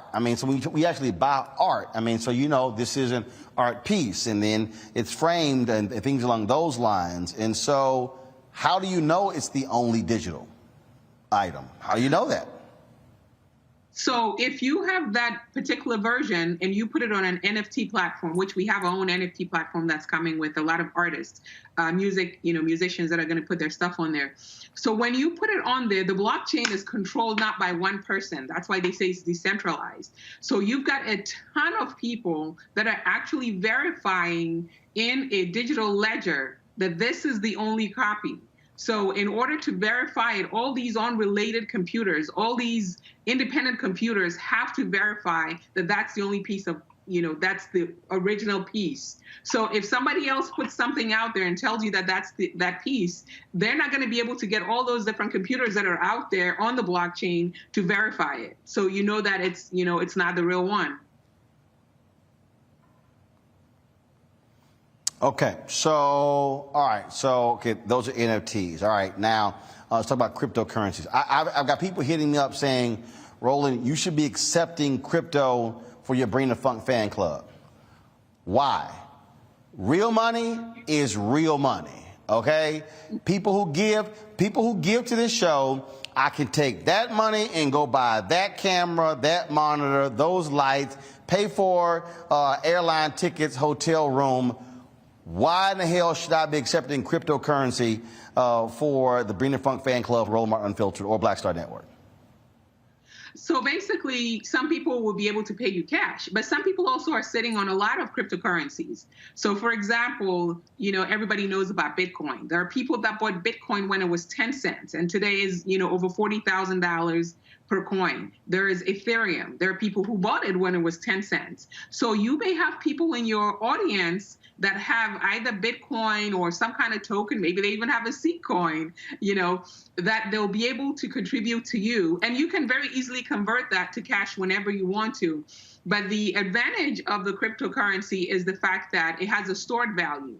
So maybe when you receive it, it was 10 cents, but today it might be $40,000 or, $60,000, as in the case of, things like Bitcoin. All right, so I know we got questions from my panel. I want to start with Amisha first. Amisha, what are your questions for Mary Spio about NFTs or cryptocurrency? Absolutely. So before this show, honestly, Roland and you, ma'am, I didn't know what an NFT was. But for cryptocurrency specifically, we're seeing more millennials as well as the next generation beyond millennials really jump on crypto, specifically with, the offshoot like Dogecoin and things like that. And it shows really no signs of stopping. What do you think is attracting particularly younger investors to it? And what would you say about the conversation that now is leading that anybody can basically be an investor, and that's how we're seeing this new wave of cryptocurrency really take off amongst populations that, generally speaking, didn't really have too much of a voice when it came to finance, specifically Wall Street level finance? I think the reason why we're seeing a lot of millennials and younger, people buy cryptocurrencies is because in their lifetime, they're seeing what can happen. So, for example, there's some people that bought Bitcoin or bought Dogecoin or even CEEK. We have our own token. Some people that have purchased some of these cryptocurrencies, and what's happened is they wake up and overnight, they go to sleep maybe with $9,000 in there, and they wake up and it's, $1 million, or they wake up and it's some ridiculous number. So they have seen it for themselves. They have friends that have experienced it. And so they're believers in it, and they have full control of their money as well. It's kind of like email, and it's the currency that we're going to see with the Web 3.0, which is what's coming. So, for example, before with emails, if you wanted to send a letter, you had to write a physical letter, take it to the post office. It's the same. Now, if you want to withdraw your money, you have to go to the bank or use an ATM or a credit card. But with cryptocurrencies, you can just instantly withdraw it and you can send it back and forth the same way that you send emails. And so for their generation that grew up with video games and, all of this is what's next for them. And they don't want to miss the boat. All right, next up is A. Scott Bolden. Hey, good evening. My daughters, who are 26 years old, have finally got me to invest in Ethereum. Is that it? Yeah, Ethereum, yeah. Okay. And I put thousands of dollars, not a lot, but thousands of dollars into it. And I go to it every couple of days, and yesterday was down by like 15%. And now it's up by about 5% today. That's kind of fun. But the debate about cryptocurrency used to be whether it was real or fake or going to fail. You don't hear those debates anymore, at least I haven't. And so can you comment on whether this cryptocurrency is for real, or are we still waiting to see whether it's going to fail or whether it's going to make all of us rich? It's for real. It's for real. A country like Ecuador just announced that they're going to base Bitcoin as their legal tender. And then also there are some applications or some coins that have a real value in the real world. So those are things that are, for example, with the CEEK coin, we use that to track every single time there is a viewership on, in the metaverse. There's a viewership, whether it's on our app or on other different apps. So for stuff like that, where you've got people demanding that they know when their content is being consumed, that's a coin that people have to use in order to distribute content. Ethereum is the same way. Yeah, but, you have contracts. Got you. But But what's backing up Ethereum or crypto coins? What's backing it up? The American dollar isn't backed up by gold, of course, but it's backed up by the belief in the dollar bill that it won't fail because it's the currency of the United States of America. What's backing up crypto coins or Ethereum? So what's backing, for example, Ethereum is the people. The people, because people are using it. They're using it, for smart contracts. So with smart contracts, for example, if I say to you, we're going to, have an agreement where for every single time that, let's say every single time that you stream a piece of content, I'm going to pay you 1 CEEK. In the past, we would have to get an attorney to draft an agreement. But with a smart contract, what happens is I tie your wallet to the technology, and then whenever the stream happens, automatically that money gets deposited.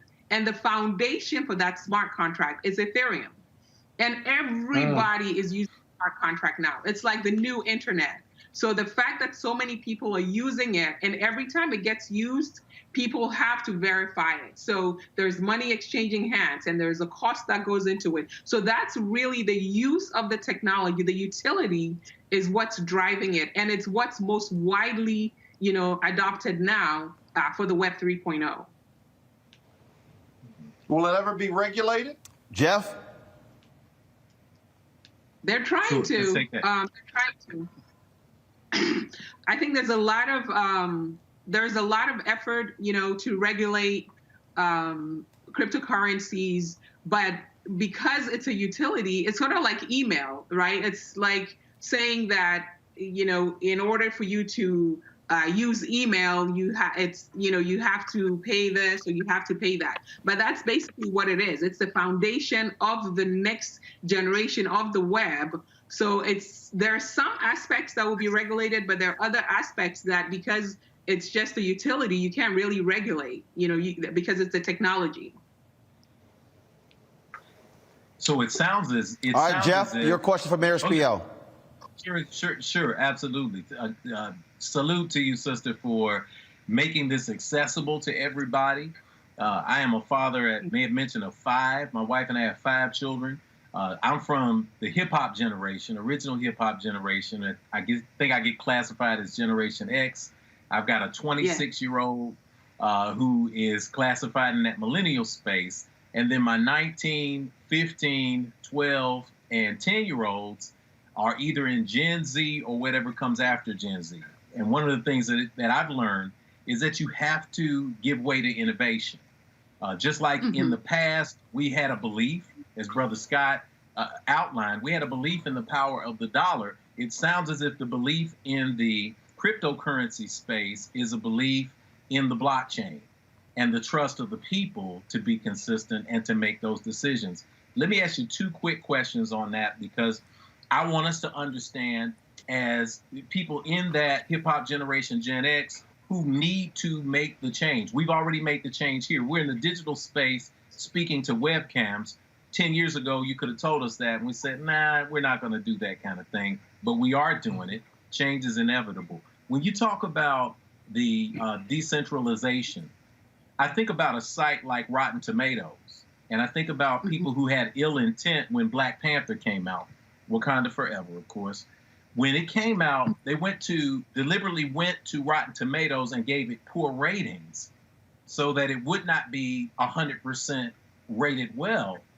Is there room in the crypto space, when we're talking about the blockchain, for people to affirm the value of, say, that piece of art? Is there room for people with ill intent to devalue it as well? A lot of what's happening now, and that's a very good point, a lot of what's happening now is what's called a proof of stake, which means, so there are instances where in order for you to vote, you have to put your money against that. So let's say you purchase some coins, and every single time you cast a vote with the coin. So unless you're really, really, really determined to spend a bunch of money to really push down that art or to push down that technology, it becomes, much, much more difficult. And because so many people at the early stages are buying all these different coins that are the foundation for things like voting on, who likes the movie and who doesn't. So let's say, your daughter has the Rotten Tomatoes token. She's going to be the one that will be able to vote, and other people that have that Rotten Tomato. So it's not just going to be someone that's just sitting there clicking the button over and over and over because they have nothing, to stake on it, which is why a lot of people have more faith in using the blockchain for things such as voting. Awesome. Now that makes a lot of sense. So finally, when we talk about the process of conversion to cash in real terms, in real simple or easy terms, because we hear, well, if you need a camera, you need a monitor, you need a switcher, you need a high-speed internet, you can convert the Bitcoin to cash. What's the process of conversion to cash? Do you need a point of sale, a person who can accept Bitcoin? How do you say, I've got tons of Bitcoin, how do I actually cash that out in American dollars? There are so many exchanges. So like a site like Binance, it's an exchange, when you go to that exchange, what happens is you can create a wallet there. And so when people are sending you Bitcoin, it goes into it. You can tie your bank account to that. And what happens is anytime you want to move it from being a cryptocurrency to cash, you just click a button and it moves from here to there and your money is in your hands.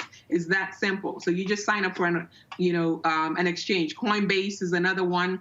And some of these, exchanges today are buying real banks. Some of these banks that have been around for hundred of years, because of the amount of money that's moving through these exchanges, a lot of them are, just running circles around the traditional banks. Sounds like something we all need to get ahead of and we need to be a part of, because it seems as if the technology is becoming a great equalizer in this space. It is. All right, folks. Mary, for folks more information, where can they reach you? CEEK.com, and they can definitely, reach me on CEEK.com. I'm on Instagram, I'm on LinkedIn, and, CEEK.com for sure. And make sure they pick up the headphone while they're there. Yep, folks, of course, you can get the headphones there as well as the virtual reality headset. Just use the promo code RMVIP21, RMVIP21, where a portion of that comes back to Roland Martin Unfiltered. Well, of course, we believe in supporting black-owned businesses, and then there's reciprocity there as well. Mary, we appreciate it. Thanks a lot. Thank you. Thank you so much. All right.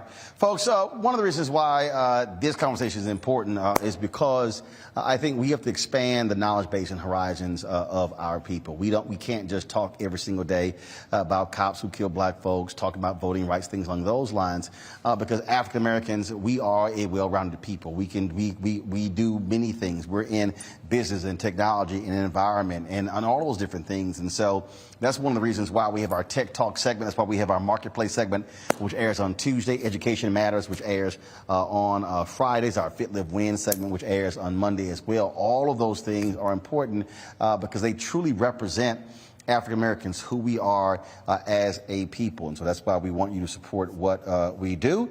And as I said, you can join our Bring the Funk fan club. Our goal, of course, is to get folks to give an average of $50 each. That's $4.19 a month, 13 cents a day.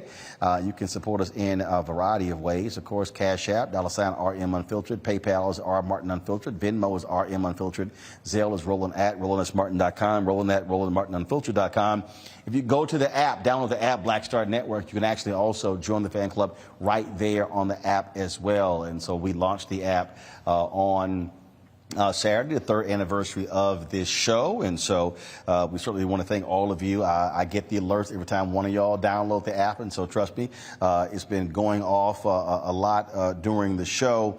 And the thing here is this here, and it's pretty interesting. Jeff, Scott, and Amisha, Amisha, I'll start with you. We reached out, as I said earlier, we reached out to every single one of these media outlets, even the sites that cover media.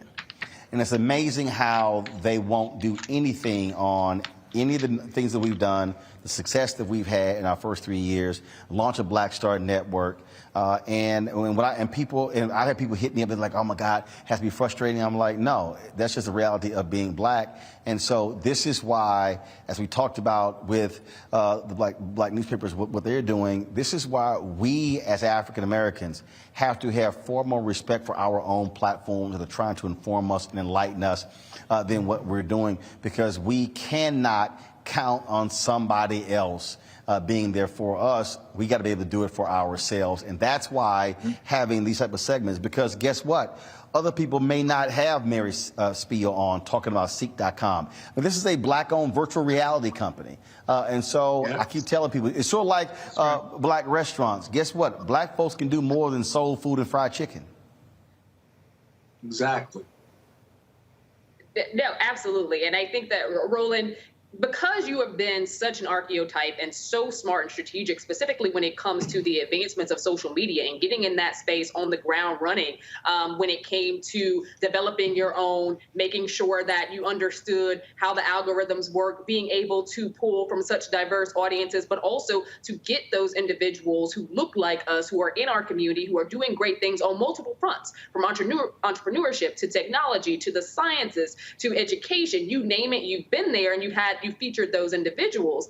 I don't think that I assume that it is frustrating. It'll be frustrating for me. I don't think that level of support is going to come, or that level of press releases or national attention around just how groundbreaking this is, because we've seen time and time again the difficulties of even cable news networks trying to jump into the digital space. We know this because of the millions of flops of places like Fox Nation. We know this because of the emphasis that CNN is right now putting on expanding into this space, expanding into the streaming space. We know that is the wave of the future when it comes to, and the future is now, when it comes to news and media. And you were there long before anybody else was, and have worked through the kinks, have showcased that this is possible, have showcased that you could build an audience, that you could sustain. And I think that that's one of the blind spots of national media and even some of these media-focused groups that actually publish stories about media, because they're not giving the attention to something that has meant so much to so many people and has actually laid the groundwork and designed the map for a lot of the cable news networks that are now finally deciding to invest in and seeing the importance of the streaming platforms. You know, the thing is, Jeff, is interesting. Yesterday, got a call from Fred Gray, and he sent me an email. I called him back, and he said, first of all, he said, we saw the interview on your new network, and he said, I got to say, out of all the interviews I've ever done, he said, that was the most comprehensive and best interview done. And I was like, look, I just teed it up. You answered. He's like, no. He said, you asked the right questions. But the thing is this here. Here is a black man. Here is a civil rights attorney that a lot of people have no idea about. And this is why our platforms matter, when we can tell that story, and they're not going to give them the attention. We just finished doing a series of interviews in L.A. that we're preparing, talking to Richard Lawson, Glenn Turman, Jack A., the director, Bill Duke, Mario Van Peebles, Michael Collier, Jeffrey Osborne, these in-depth conversations. And again, you're not going to see that level of attention. Last night, our Michael K. Williams tribute, that was almost an hour and a half. Guess what? On mainstream, yeah, they'll do something. It'll be small, but it won't be as extensive as that. And I just keep saying to our people, look, don't fall for that shiny object where, oh, they're wonderful and great, and it's like, oh my goodness, CNN, MSNBC, and Fox, and ABC, and NBC, and CBS, and Bravo, and all of that, because you know what? When it's time for those critical issues, they're not going to be there and truly be there for us. No, they're not, nor should we expect them to. Anytime we look at the history of our sojourn in this country, we recognize that we create, we innovate, they co-opt and maximize. It's the history of the country.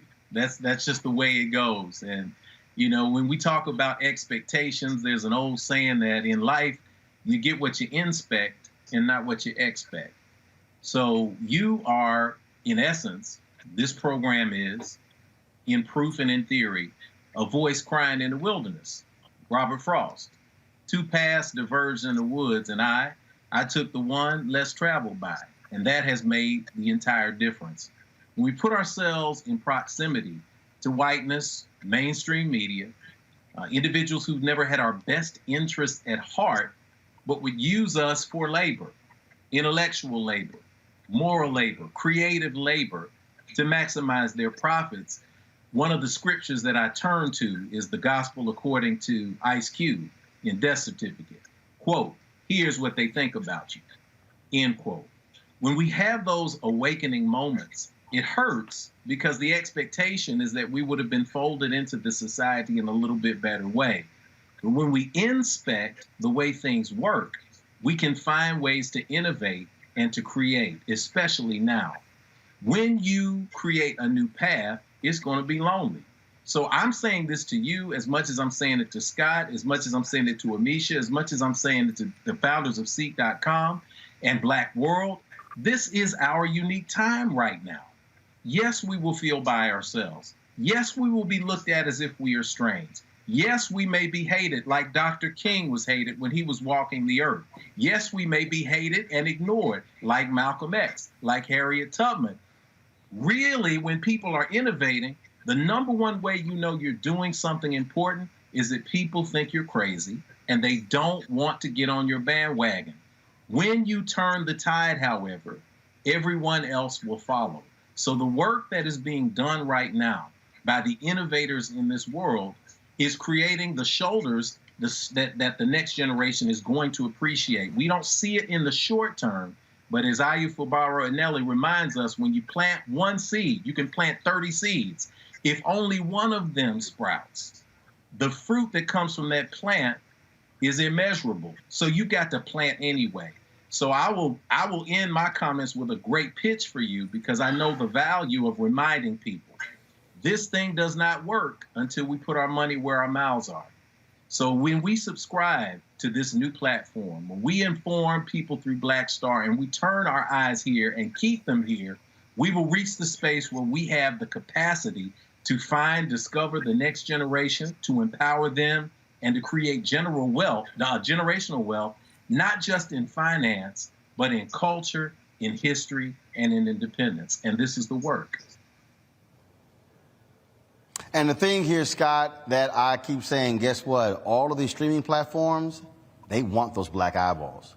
Netflix, Hulu, Paramount Plus, BET Plus, Prime Video, black people, and this is the thing, African Americans watch TV more than any other group. Second place, not even close to us.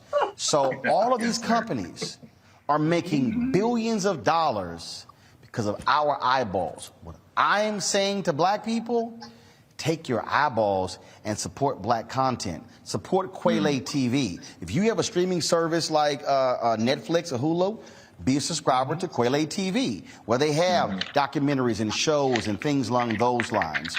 You got to remember, before Issa Rae was on HBO, she was doing webisodes on YouTube. She was building it that way. And so this is what Oscar Micheaux did. This is what Gordon Parks, Melvin Van Peebles, this is what they did. And in fact, what people have to remember, and when y'all see my Mario Van Peebles interview, he talks about it, that Sweetback's Badass song was so successful as an independent, Hollywood said, we ain't letting your ass make another movie.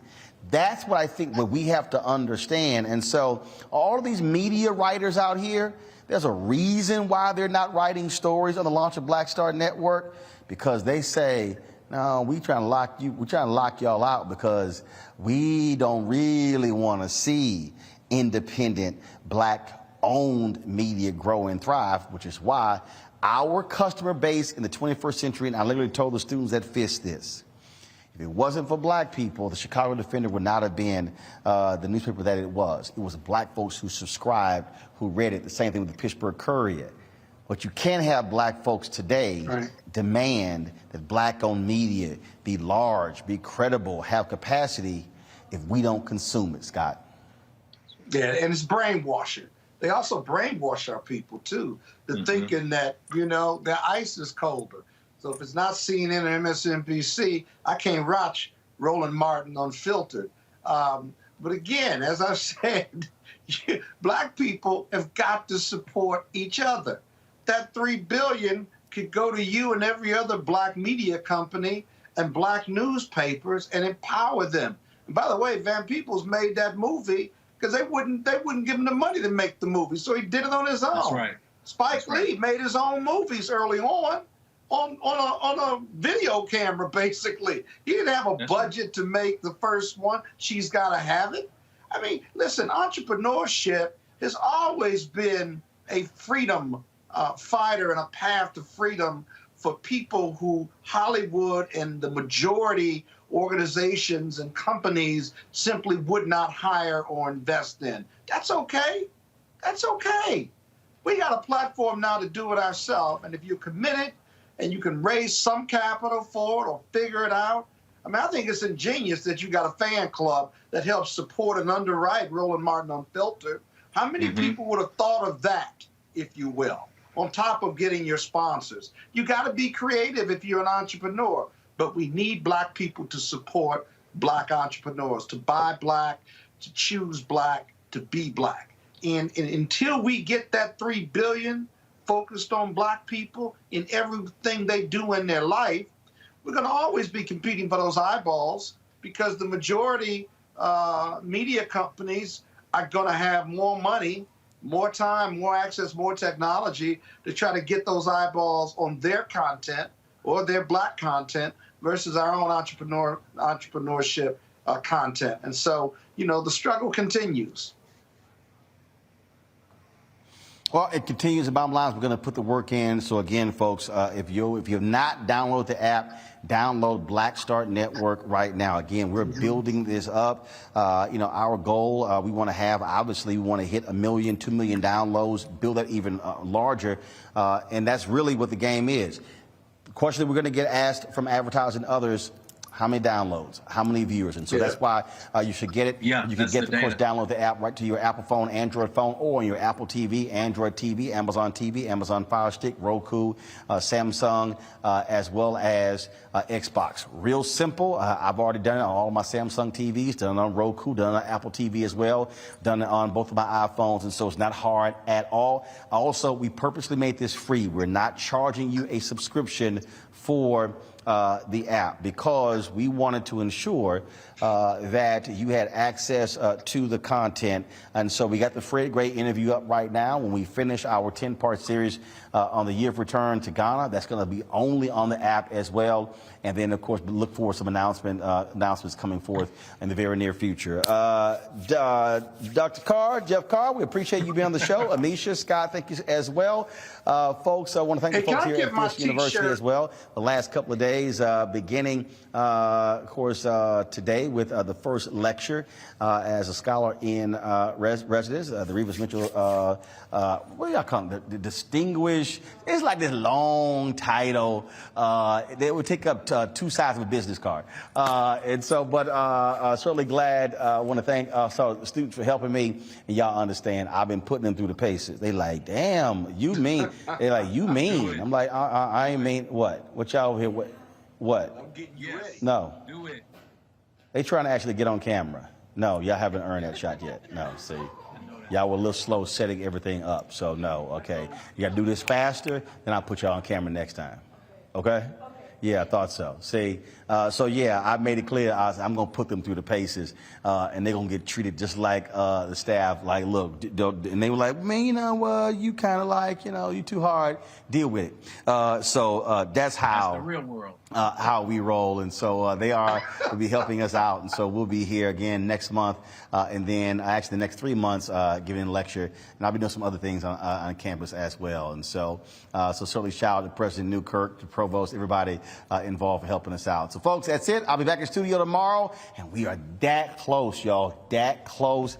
I cannot wait to show y'all. We're that close to finishing out our new studios in Washington, D.C. We are installing our new set piece tomorrow. y'all gonna be blown away when y'all actually see it. And again, your dollars are making that possible. So, man, it's some phenomenal stuff we're doing. And so I am hopeful to be able to unveil our new studio, fully designed, fully lit, early next week. And so I can't wait. All right, folks, that's it. Please, again, download the app, Black Star Network, curated by Roland S. Martin. Be sure to support us. I bring the Funk Fan Club as well. I will see y'all tomorrow from the nation's capital.